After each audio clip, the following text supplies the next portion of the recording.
Good morning बच्चों। और कैसे हैं? पढ़ाई हो रही है? नहीं हो रही है तो करिए।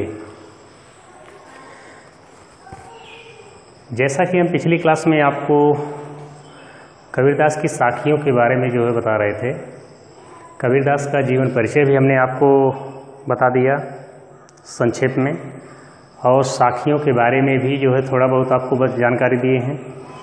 साखियों का जो 3 दोहा है हम पिछली वाली क्लास में जो है पिछली वाली रिकॉर्डिंग में आपको दिए हैं। आज हम चौथे से शुरू करेंगे। एक बार आपको फिर से मैं याद दिला देता हूँ कि जो कबीरदास हैं, कबीरदास जी निर्गुण भक्ति काव्य धारा के कवि हैं। ये जो है हमेशा परमात्मा को पाने का सिर्फ एक जो है उपाय, एक रास्ता बताते हैं, वह है प्रेम का, वह है प्रेम का, भाईचारे का, सौहार्द का। इनके कहने का मुख्य रूप से एक ही तात्पर्य था कि यदि ईश्वर को पाना चाहते हो तो अपने हृदय में पहले प्रेम का भाव जागृत करो, इसके बाद तुम्हें जो है सहजता से ईश्वर प्राप्ति संभव हो जाएगी। तो अभी आप जो है तीसरा दोहा जो आपका था हस्ती चढ़िए ज्ञान की, जहां हमने कहा था कि ज्ञान रूपी हाथी पर चढ़ाई करने की बात कर रहे थे और समाधि लगाना ही है, साधना का मार्ग अपनाना ही है। तो इन्होंने कहा था कि कठिनाई का नहीं बल्कि सरलता का, सहज हो, आसान हो, ऐसा रास्ता चुनिए, ऐसी समाधि लगाइए। तो यहाँ तक तो आप देख चुके होंगे। आइए चौथा देखिए। पखा पखी के कारण सब जग रहा भुलान, निरपक होई के हरि भजय सोई संत सुजान। ये जो आपका चौथा दोहा है, इसका भावार्थ सुनिए ध्यान से। पखा पखी का मतलब होता है पक्ष विपक्ष, या दूसरे अर्थ में ले लीजिए समर्थन या विरोध, जिसको आप कहते हो फेवर और अपोजिशन। कारण का मतलब कारण से है, रीजन से है।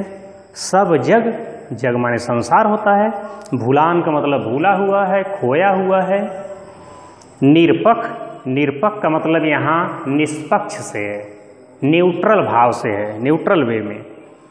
हरि भजय, हरि माने भगवान होता है, भजय का मतलब भजन कीर्तन करना, आराधना बंदना पूजा, उनको याद करना, स्मरण करना। भजय का मतलब भजन से है। सोई, सोई का मतलब वह, संत माने सज्जन ही होता है, सुजान माने होता है सुंदर ज्ञान वाला, अर्थात ज्ञानी। बच्चों, कबीरदास जी कहते हैं कि पखा पखी के कारण सब जग रहा भुलान, कि इस संसार में अर्थात पूरा का पूरा जो संसार है वह सिर्फ इसी एक बात में भूला हुआ है, लगा हुआ है। क्या?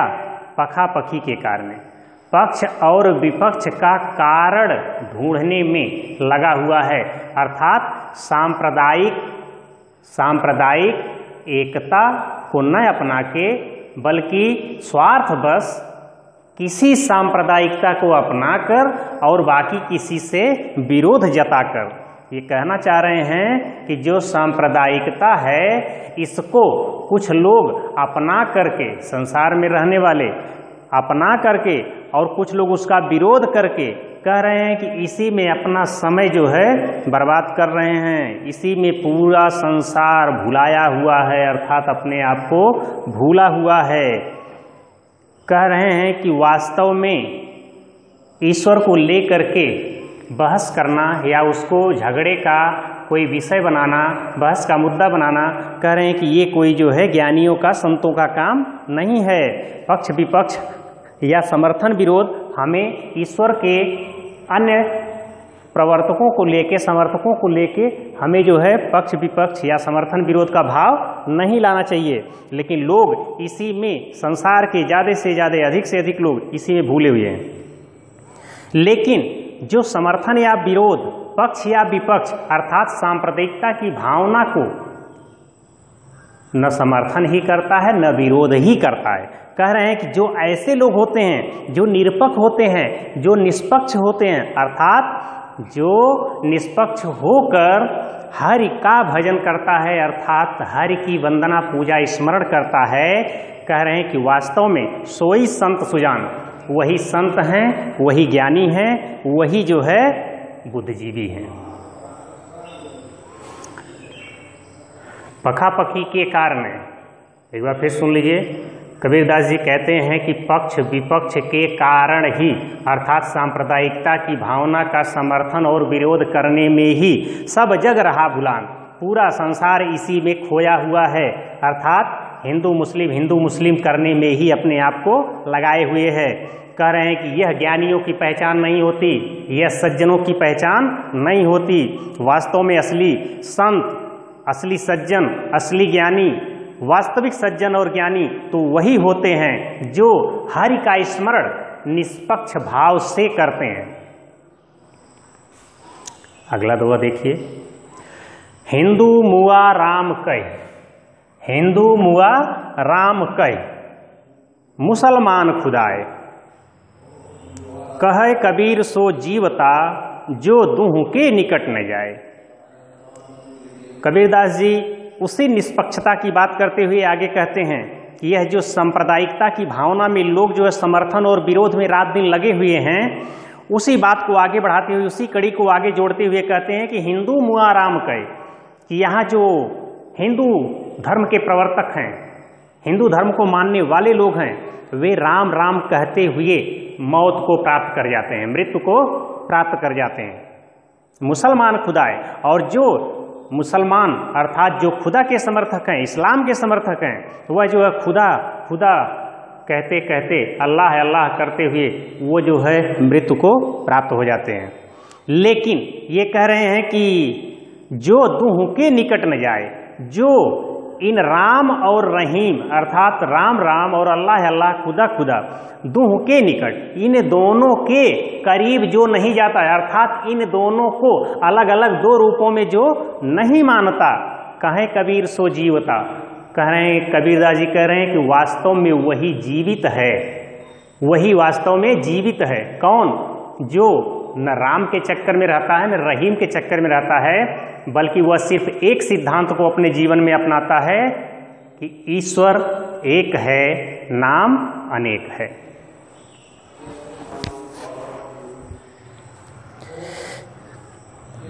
हिंदू मुआ राम कहे, मुसलमान खुदाए, कहे कबीर सो जीवता, जो दूह के निकट न जाए। हिंदुओं का राम राम करना, मुसलमानों का अल्लाह अल्लाह खुदा खुदा करना, इनको दो मार्ग दिखाई देता है। उसी पर कटाक्ष करते हुए कबीरदास जी कहते हैं कि हे संतों, वास्तव में इस संसार में वही जीवित है, अर्थात वही अपना वजूद, वही अपना पक्ष रखने लायक, या कहिए कि वही वास्तव में याद करने योग्य है, वही आदर्श के योग्य है, जो दूह के निकट न जाए, इस राम और रहीम के निकट न जा करके, बल्कि वह सिर्फ परमात्मा को याद करता है, न कि इसमें बंटवारा करने वाला हो। ये कहना चाह रहे हैं, इनका साफ साफ स्पष्ट शब्दों में कहना है कि राम और रहीम में भेद करने वाले लोग वास्तव में जीवित नहीं होते, बल्कि जो निष्पक्ष भाव से ईश्वर की वंदना करता है, जो दोनों के निकट नहीं जाता, न राम के चक्कर में न रहीम के चक्कर में, बल्कि वह परमात्मा को मन से जो भजता है, कह रहे हैं कि वही वास्तव में जीवित है, अस्तित्व कायम करने वाला है, हमारी आपके लिए नसीहत का वही केंद्र है, वही अमर है, वही ज्ञानी है। अगला दोहा देखिए, काबा फिर काशी भया, राम ही भया रहीम, मोट चून मैदा भया, बैठ कबीरा जीम। कबीरदास जी कह रहे हैं कि काबा फिर काशी भया, जो इन दोनों में भेद नहीं करेगा, राम रहीम में अंतर नहीं पैदा करेगा, राम रहीम में अंतर नहीं जो है समझेगा, कह रहे हैं कि उसके लिए काबा ही काशी है, काशी ही काबा है। कहने का मतलब कि उनके लिए काशी ही काबा हो जाता है और काबा ही फिर काशी बन जाता है। और वैसे लोगों के लिए जो निष्पक्ष भाव से ईश्वर की वंदना करते हैं, ऐसे लोग के लिए राम ही रहीम होता है और रहीम ही राम होता है। कहने का तात्पर्य इनका ये है कि न तो ये काबा और काशी, काबा मुसलमानों का जो पवित्र स्थल है, मक्का मदीना जिसको कहते हैं, उसी को कहा गया है। काशी हिंदुओं की धार्मिक नगरी है, धर्मस्थल ही है। तो ये कहना चाह रहे हैं कि जो राम और रहीम में अंतर नहीं पैदा करता, जो राम और रहीम को समान भाव से समझता है, उसके लिए काबा ही काशी है, काशी ही काबा है। उसके लिए दोनों चीजें बराबर हैं, वह निष्पक्ष है। कह रहे हैं कि जब ऐसा, जिसके अंदर ऐसा भाव आ जाता है, जिन सज्जनों के, जिन ज्ञानियों के अंदर ऐसा भाव आ जाता है, मोट चून मैदा भया, उनके लिए जो मोटा आटा होता है वह मैदा के समान बारीक हो जाता है, पतला हो जाता है, और फिर वे हर परिस्थितियों में अपने आप को समाहित, सामंजस्य बैठाने योग्य बना लेते हैं। कह रहे हैं बैठ कबीरा जी, और कहते हैं कि जहाँ ऐसी भावना का उदय होता है, वहाँ कबीर की भावना रखने वाले या कबीर के मार्ग का अनुसरण करने वाले उस मोटे आटे को भी मैदा समझकर भोजन कर लेते हैं, अर्थात ग्रहण कर लेते हैं, जीम लेते हैं। जीम का मतलब होता है ग्रहण करना, भोजन करना। ये कहना चाह रहे हैं कि उनके लिए, या कहिए कि वे लोग संत कबीर की भांति जो है भोजन बना करके या भोजन के रूप में ग्रहण कर लेते हैं। मोटे आटे को भी मैदा समझकर वे लोग भोजन के रूप में ग्रहण कर लेते हैं। जो कबीर के मार्ग के अनुयायी होते हैं, समर्थक होते हैं। क्यों? क्योंकि ऐसे लोगों के लिए राम ही रहीम होता है, रहीम ही राम होता है। और जो ऐसा निष्पक्ष भाव रखता है, उसके लिए काबा ही काशी बन जाता है और काशी ही काबा हो जाता है। तो कहने का मतलब कि निष्पक्ष भाव से ईश्वर की वंदना करने के समर्थक हैं ये। 7वां दोहा देखिए, ऊंचे कुल का जन्मिया, ऊंचे कुल का जन्मिया, जे करनी ऊंच न होए, असुबरन कलश सुरा भरा, साधु निंदा सोए। कबीरदास जी कहते हैं कि ऊंचे कुल का जन्मिया, कुल माने परिवार होता है, जन्मिया का मतलब जन्म लेने से है, करनी का मतलब कर्मों से है, सुवर्ण का मतलब सोने का बना, कलश माने घड़ा, सुरा माने शराब, साधु माने सज्जन होता है, निंदा का मतलब बुराई होता है। कबीरदास जी इस दोहे के माध्यम से बताना चाहते हैं कि हमें हमेशा ऊंचे या बड़े खानदान को, परिवार को महत्व न दे करके हमें जो है कर्मों को महत्व देना चाहिए। या कहिए कि परिवार को बढ़ावा न दे करके बल्कि कर्म को जो है महत्व देना चाहिए, बल प्रदान करना चाहिए। ये कहना चाह रहे हैं कि ऊंचे कुल का जन्मिया, ऊंचे कुल में जन्म लेने वाला, बड़े परिवार में, बड़े खानदान में पैदा हो जाने वाला, जे करनी ऊंच न होए, जिसका कर्म या रहन सहन, जीवन जीने की गतिविधियां, कह रहे हैं कि यदि आदर्श कोट की नहीं होती, वे बड़े नहीं कहलाते। कबीरदास जी के कहने का मतलब है कि यदि आपका कर्म ऊंचा नहीं होगा, अर्थात आपका कर्म उच्च कोटि का नहीं होगा, आइडल टाइप का नहीं होगा, तो सिर्फ बड़े खानदान में, बड़े परिवार में पैदा हो जाने मात्र से आप बड़े नहीं कहलाओगे। कह रहे हैं कि ठीक वैसे ही इस चीज को समझ लीजिए। सुवर्ण कलश सुरा भरा, सूरा अर्थात शराब यदि सोने के घड़े में भर दिया जाए या भरा हुआ रखा है तो साधु निंदा सोए। जो ज्ञानी होगा, जो सज्जन होगा, जो बुद्धिजीवी होगा, जो प्रबुद्ध जन होंगे, जो महापुरुष होंगे, वे उसकी आलोचना, उसकी शिकायत अवश्य करेंगे, न कि उसका समर्थन करेंगे। ये समझकर उस सोने के घड़े का समर्थन कदापि नहीं करेंगे कि उसमें शराब भरा हुआ है, या शराब चूंकि सोने के घड़े में भरा हुआ है तो इसलिए अच्छी चीज है, कदापि नहीं। इनके कहने का मतलब है कि अगर सुरा खराब है, अर्थात कर्म हमारे खराब हैं, तो केवल बड़े परिवार में पैदा हो जाने से, या कहिए वह शराब सोने के घड़े में भर देने मात्र से वह बड़ाई का या समर्थन का हिस्सा नहीं बन जाता। यहाँ कबीरदास जी कहना चाहते हैं कि ऐ सज्जनों,